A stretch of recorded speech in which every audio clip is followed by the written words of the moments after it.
Hello and welcome to the Motoring News Zone, the show where we take you through all the biggest stories in the world of cars right now. This week, it's been revealed that the UK has a £17 billion pothole backlog to get through. Why we'll all lose out with whatever happens with the car finance scandal as that heads to court soon in the UK.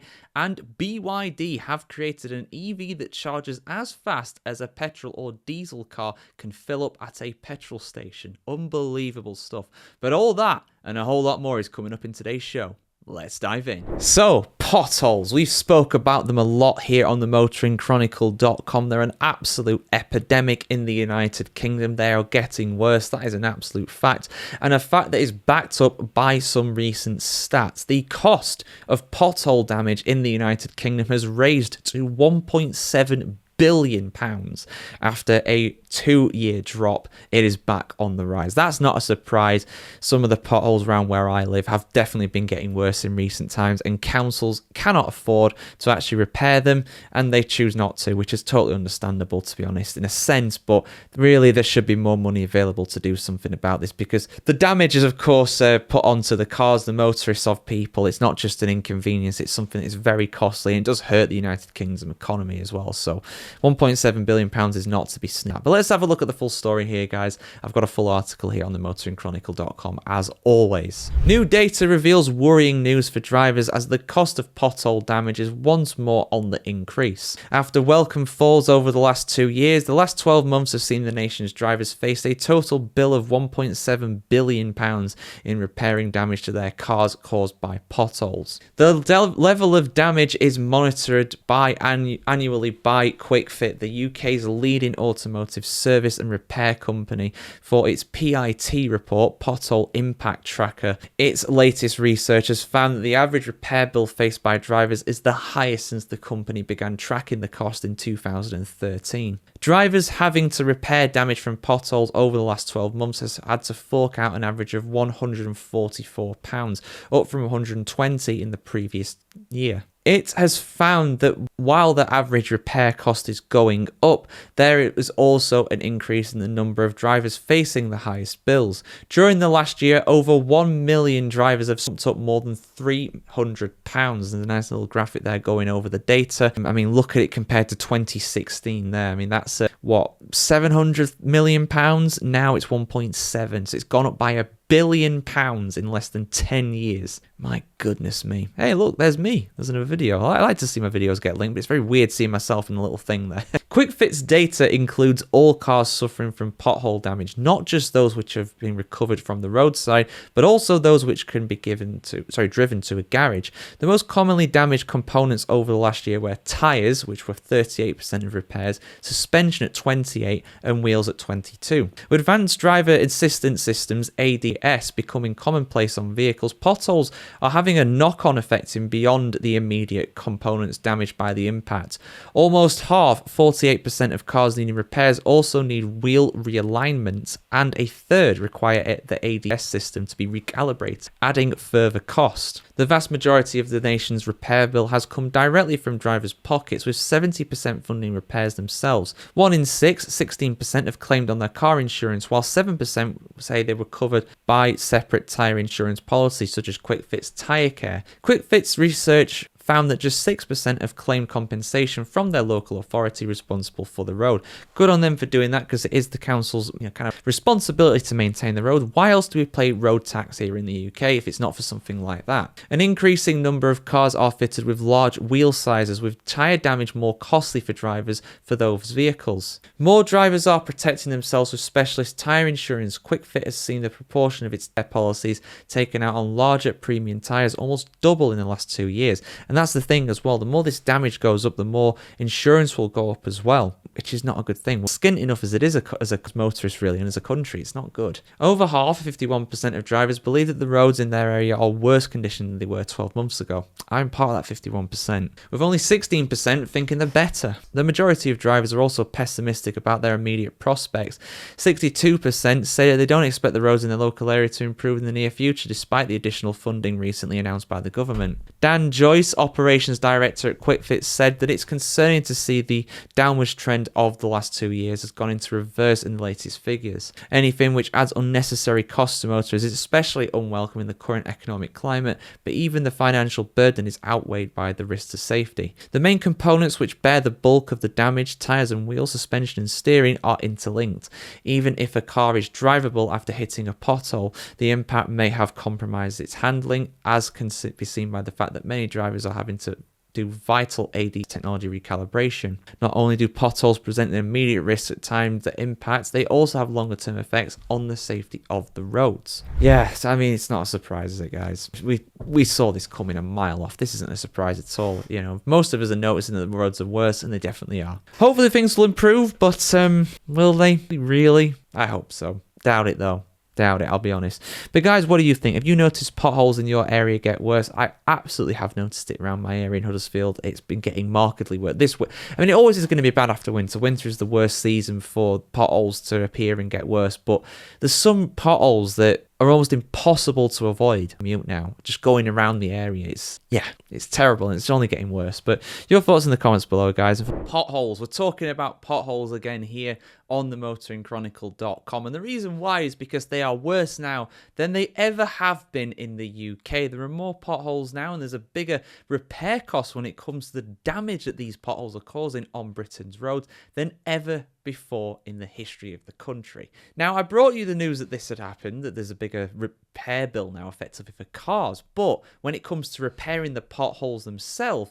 there's a big backlog of this, and the numbers are absolutely staggering for the damage that is on the roads these days. And I'll speak at the end of the video why this is the case, why this is getting worse. But let's just read out this article first of all on the motoringchronicle.com, establish the facts as to why this is a problem that sadly is only getting worse. More drivers than ever are being left out of pocket and stranded at the roadside due to a £17 billion pothole repair backlog, says Start Rescue. The leading breakdown provider has witnessed a 44.7% increase in the number of pothole-related call-outs in the 5 months from October 2024 to now. Drivers are having to deal with flat tyres, damaged wheels and broken suspension, often resulting in large bills to repair the cars, says Lee, the managing director of Start Rescue.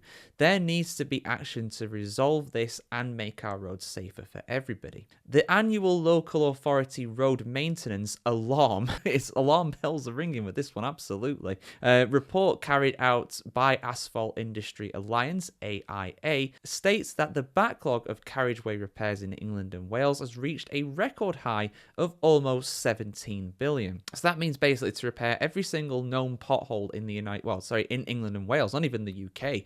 That's not including Scotland and Northern Ireland. It would cost around £17 billion, which is a lot of money. That is a lot of money. Also, good to see me there at the bottom of the video. Good to see our videos being put in our own articles. Hopefully this one will appear very, very soon after it's posted. David Giles, the chair of the AIA, which commissions the alarm survey, said over £20 billion has been spent on carriageway maintenance in England and Wales over the last decade.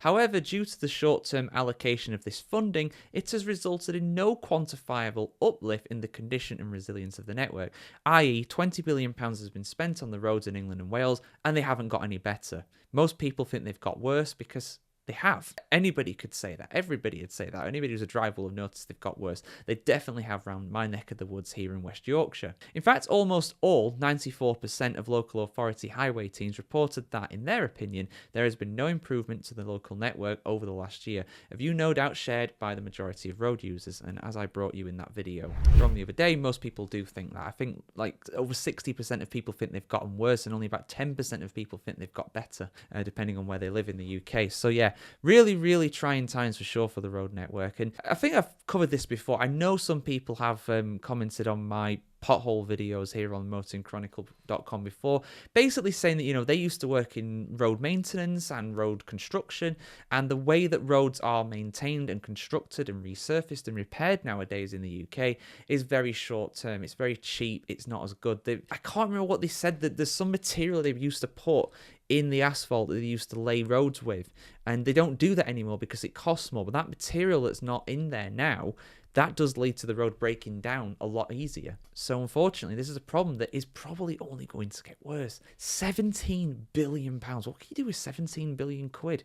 Repair all the potholes in England. But they'd be back. By the time you've done that, they'll be all back in a couple of years' time. So it's a problem that is really, really bad. And other than throwing money at it and repairing roads and constructing roads in a proper and very safe and durable manner, there's nothing that's really going to be done with it. They're not going to spend that much money because we're skint as a country. We're telling us that. So it's not going to happen. But guys, what do you think? Has it got noticeably worse over the last 12 months or so in your area for potholes on the road? Let us know in the comments below. So in a true feel-good story here in the UK, the car finance trial is very much starting. And pretty much no matter what happens, we lose. Everybody loses. That's great. That's fantastic. That's just what we want to hear right now in the UK. The economy's doing so well. Everybody's got so much money. We can afford to lose money. It's fine. Don't worry about it. We can all afford a car on finance. No doubt about that. We should all pay more. But anyway, in all seriousness, let's have a look at this, because this is the story that I've brought you before in terms of, the reasons why car finance companies are going on trial. And this is a really, really huge kind of case, really, for the future of the industry. Full article on the motoringchronicle.com as always, guys. Let's have a look at this, and why no matter what happens, we're all out of pocket. As the Supreme Court gears up for its pivotal April 2025 hearing on car finance mis-selling, a case poised to redefine consumer lending, Stuart Mason, the editorial director of Car Expert, weighs in with his take on this far-reaching impact. The Supreme Court case on car finance mis-selling is set to be one of the most significant legal decisions in recent financial history, with the hearing scheduled for early April 2025. Attention is escalating rapidly as various interested parties lobby to influence public perception, perhaps hoping the judges themselves are tuned in. The car finance sector is critical to the functioning of the broader car industry. Simply put, without car finance, there is no car industry.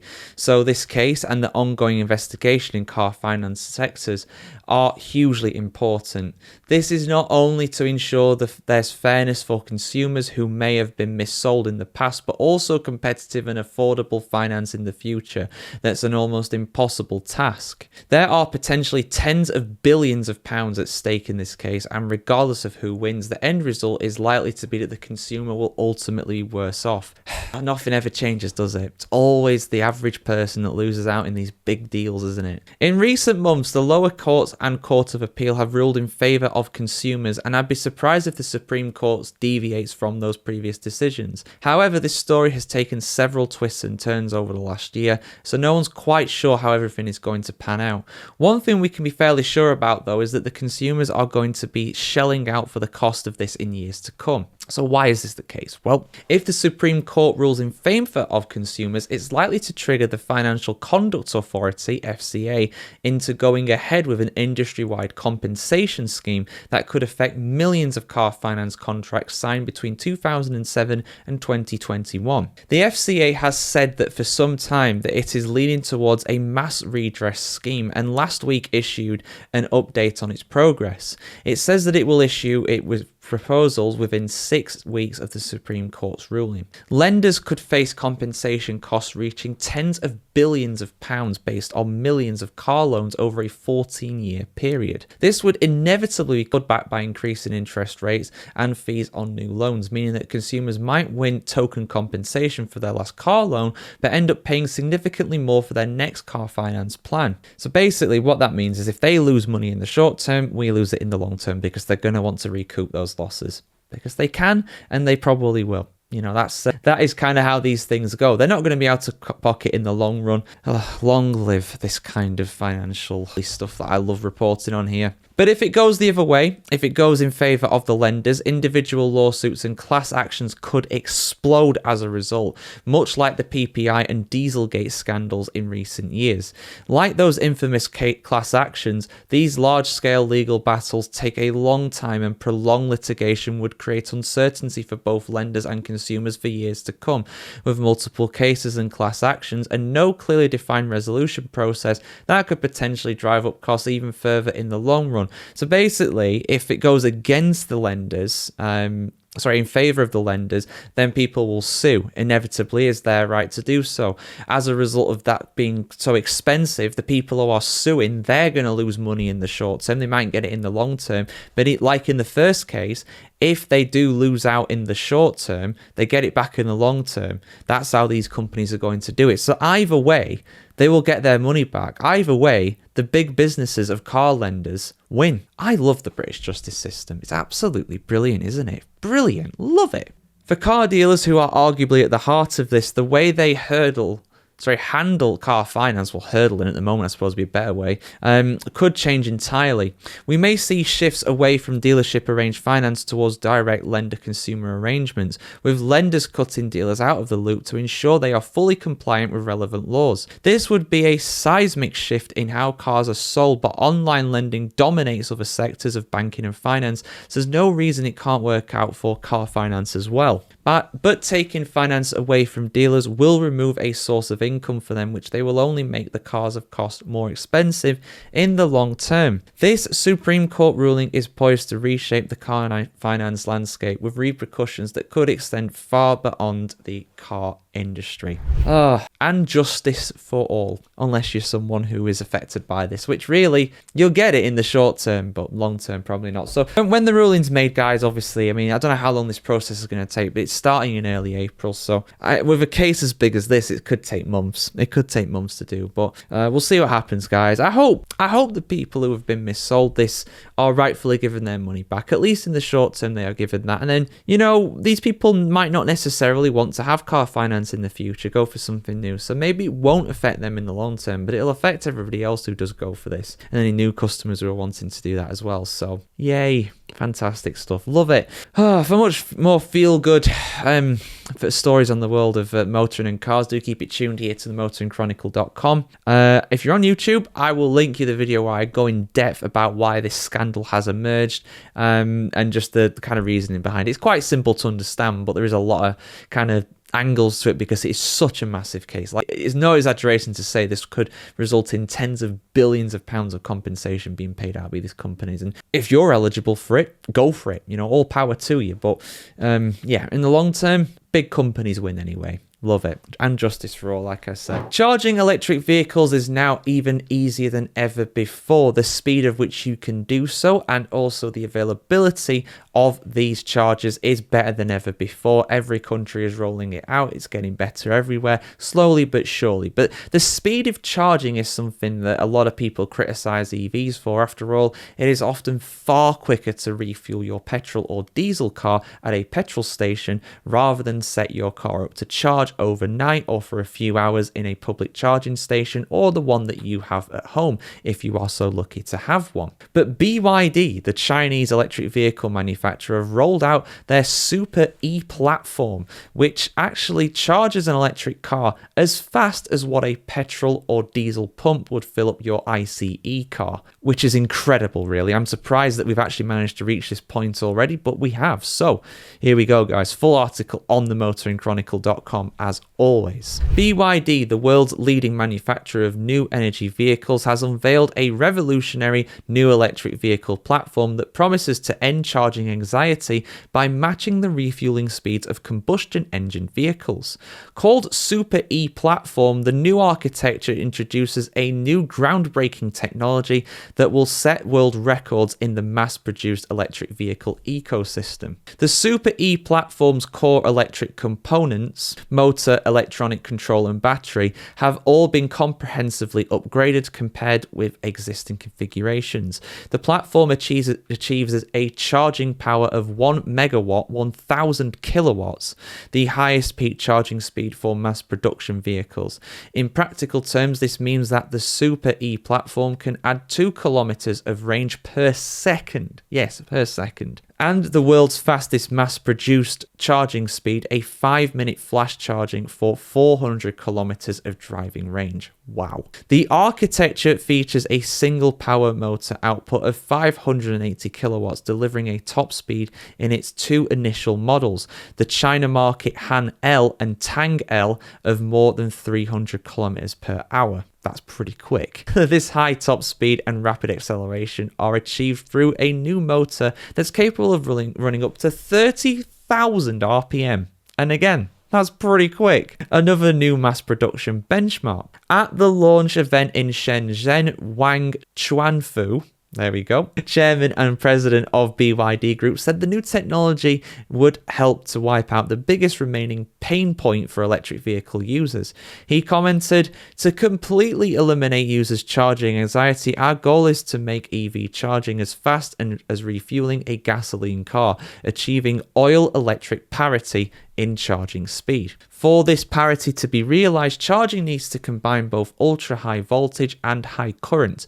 Super E platform is the world's first mass-produced passenger car platform to feature an all-domain kilovolt high voltage architecture while enabling kilovolt level capacity across the battery, motor, power supply and air conditioning. The Super E platform also introduces BYD's flash charging battery, which features an ultra-fast ion channel from the battery's anode and cathode for the maximum charging current of 1000 amps and a maximum charging rate of 10 C, both mass production benchmarks. To support these rates, BYD has developed a mass-produced a generation of automotive-grade silicon carbide power chip with a voltage rating of up to 1,500 volts, the industry's first mass-produced SiC power chip with the highest voltage rating to date. The new ultra-rapid charging technology requires advanced charging stations to operate at full capacity,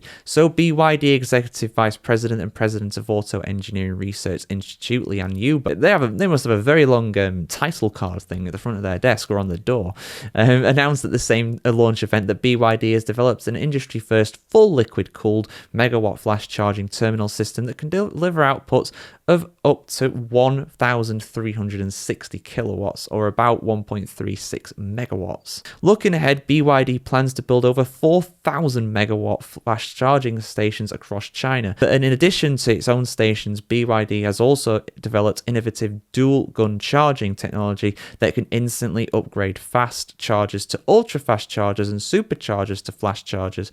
This intelligent boost technology, another world first, ensures compatibility with public charging stations, enabling convenient charging in a huge variety of locations. So yeah, the Chinese are coming, guys. Like I've said a few times in my videos, when it comes to this technology, they're really pushing it. The vast majority of new cars coming out of China are electric vehicles. BYD and other Chinese brands are becoming more popular in Europe and especially the UK due to our lack of tariffs on Chinese goods. A controversial issue, I am sure, and I am sure a lot of people will have plenty to say in the comments about all this. But it's not happening here yet. It's something that's going to be rolled out in China, and you know, it'll be interesting to see if it all works and there's any incidents with it. I'm sure their government will not censor anything if that happens. I'm sure. I'm not saying it will.